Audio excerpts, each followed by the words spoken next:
April 1, 2011. Naghahanap noon ng mapipwestuhan para dumumi ang jeep dispatcher na si Ramil Torres. Nagmamadali siyang nagtungo malapit sa ilalim ng tulay sa Barangay Mayapa, Calambas City, Laguna. Ngunit hindi pa man siya nakakapaghubo ng kanyang shorts. Isang napakalansang amoy ang sumalubong sa kanya. Nilapitan niya ang pinanggagalingan ng amoy at laking gulat niya sa kanyang nadiskubre. Bangkay pala ng babae ang naaamoy niya at sa tingin niya ay hindi pa ito nagtatagal doon. Ikinagimbal ni Ramil ang sinapit ng naturang bangkay na nagpatindig ng kanyang balahibo. Nagmamadali siyang umalis at nagtungo sa barangay upang i-report ang kanyang nakita. Sino nga kaya ang bangkay na babae na nakita ng jeep dispatcher sa ilalim ng tulay? Bakit niya sinapit ang kalunos-lunos na kamatayan na kahit ang mga pulis ay halos hindi matingnan ang karahasang sinapit nito sa kamay ng taong pumatay sa kanya? Alamin natin ang kwento sa likod ng kaso ng Chop Chop Lady ng Laguna.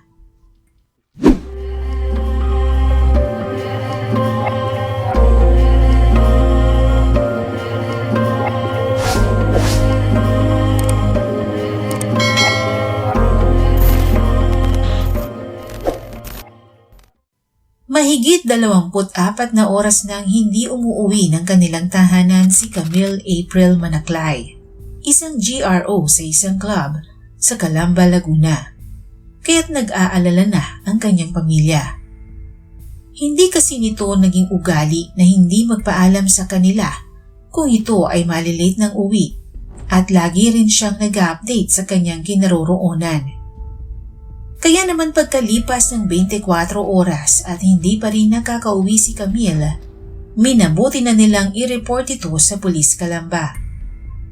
Si Camille April Manaclay ay maagang napalaot sa hamon ng buhay. Maaga kasi siyang nabuntis, ngunit hindi naman sila nagsama ng ama ng kanyang anak. Sa madaling salita, si Camille ang mag-isang bumuhay sa kanyang anak mula nang matigil ang sustento ng ama nito.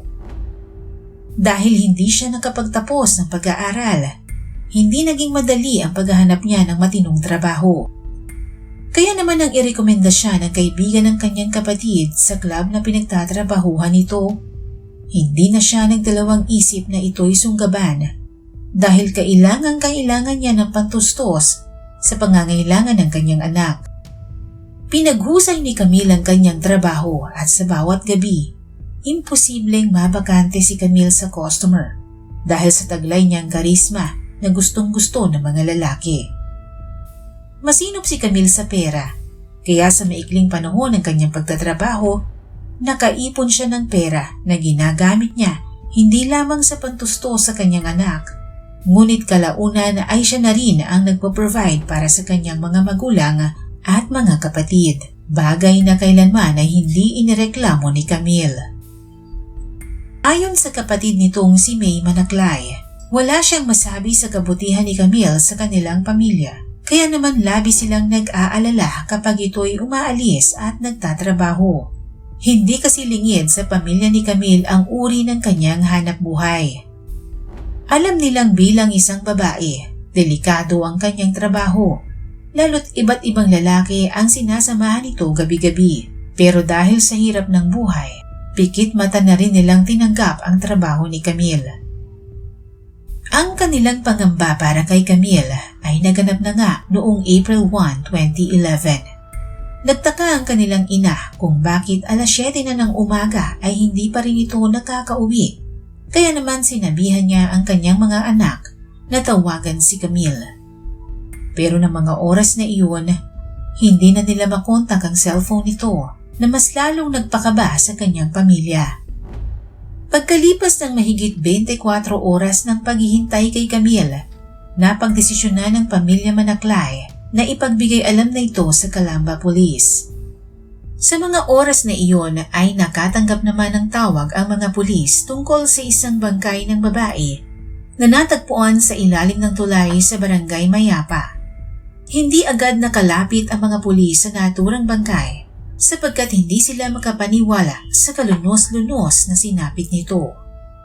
Hiwa-hiwalay kasi ang mga parte ng katawan ng bangkay na labis na ikinagulat ng mga pulis. Ayon sa mediko legal na siyang sumuri sa bangkay, ang kanyang katawan ay nagtamo ng 37 sakit sa iba't ibang bahagi na siya nitong direktang ikinasawi. Pero ang labis na ipinagtataka ng mga investigador ay nang matuklasan nilang wala na itong laman loob at halos buto na lamang ang natira sa kanyang dibdib. Naging mahirap sa mga pulis na kilalanin ng biktima dahil wala silang nahanap na ID o anumang pagkakakilanlan sa kanya. Hanggang sa makalipas ang 1 linggo, kinontak sila ng pamilya Manaklay upang alamin ang kinaroroonan ng bangkay na natagpuan sa ilalim ng tulay matapos maipagbigay alam sa pamilya ang napabalitang bangkay ng babae sa kanilang lugar. Sa morgue, masakit na kinilala ng mga kapatid ni Camille ang kanyang bangkay. Nakatakip na ito ng kumot at hindi nila makayanang tingnan ang kanyang itsura. Hindi nila matanggap ang kalunos-lunos na sinapit ng kanilang kapatid sa kamay ng taong pumatay sa kanya. Wala namang maisip ang kanyang pamilya kung sino ang maaaring gumawa noon sa kanya. Maliban sa isang misteryosong lalaki na laging ikinukwento ni Camille sa kanyang kapatid na si May, 1 linggo bago siya nawala. Naging customer daw ni Camille ang lalaki na hindi naman niya napangalanan. Mula daw noon ay lagi na itong nakasunod sa kanya, pero tila hindi naman daw ito gagawa ng masama.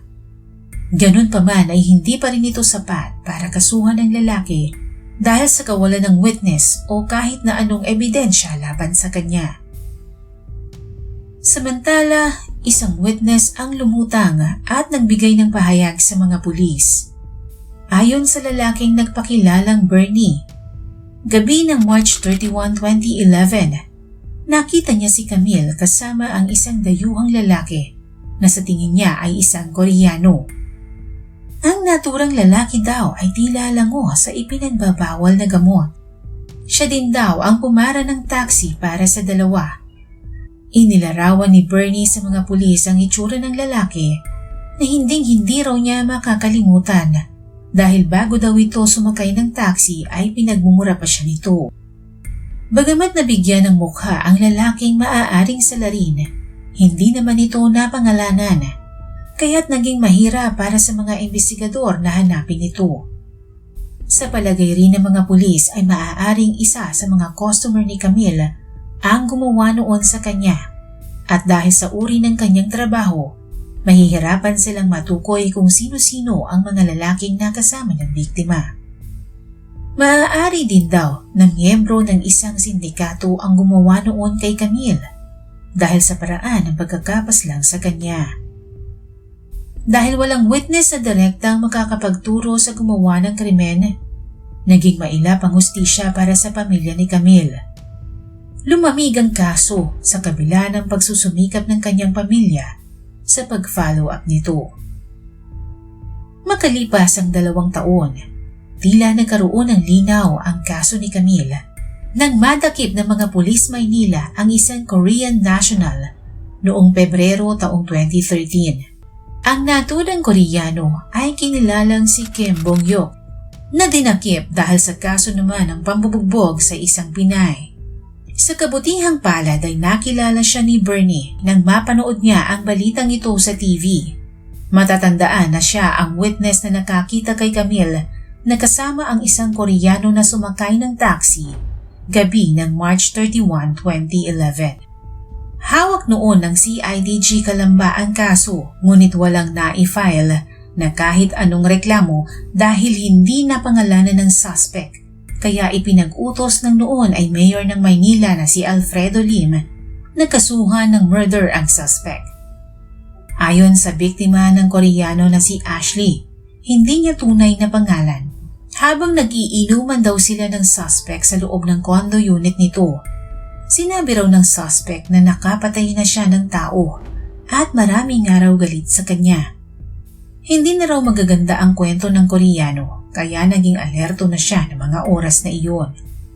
Nagtangka na raw siyang tumayo upang magtungo sa pintuan, ngunit saktong pagtayo raw niya ay hinampas na siya nito ng baseball bat at pagkatapos ay itinuro pa daw nito sa kanya ang mga patalim na ginamit niya sa kanyang napatay.